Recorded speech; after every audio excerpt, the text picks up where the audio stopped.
ကဲဒီကောမန့်လေးဖြေပေးမယ်နော်အသက်ဘယ်လောက်ကစပြီးတော့သုံးရတယ်မမဘယ်လိုရောင်းလဲတဲ့ဘယ်လောက်လဲတဲ့မမဖြေပေးမော်တဲ့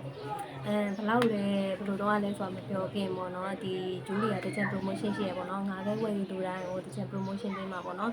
ငွေသား10သိန်းကန်ဆယ်မဲ့ပါရှင်ဒီငါးခဲဝယ်ယူလူတိုင်းအတွက်ပဲပေါ့နော်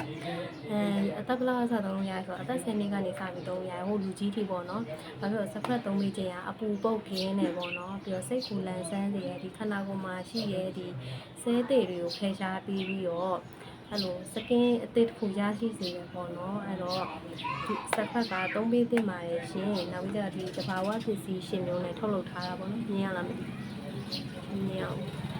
တဘာဝပစ္စည်းရှင်မျိုးနဲ့ထုတ်လုပ်ထားတာပေါ့နော်အဲ့တော့ခလေးလည်းသုံးလို့ရတယ်လူကြီးတွေအထိပါသုံးလို့ရပါတယ်ရှင်ဘယ်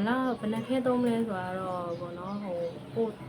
သုံးချင်တယ်ပေါ့မူတည်ရပေါ့နော်ကိုတစ်သက်လုံးသုံးချင်လည်းရတယ်မသုံးချင်မနေရက်လိုက်လို့လည်းရတယ်ဒါပေမဲ့ဆက်ဖက်တိုက်ပြီးရင်တော့လို့ရှိရင်မဖြစ်မနေလည်းရမယ်နော်ဆက်ဖက်ကိုညနေရညရပဲတိုက်လို့ရပါတယ်ရှင်ဂျူရီဆက်ဖက်လည်းတစ်ခဲ8000ရှိရပါရှင်မှာယူခြင်းနဲ့ဆိုရင် TikTok CB Viber လည်းမှာလို့ရတယ်ဖုန်းဆက်ပြီးတော့လည်းမှာလို့ရပါတယ်ရှင်ဖုန်းနံပါတ်ချပေးထားတယ်နော်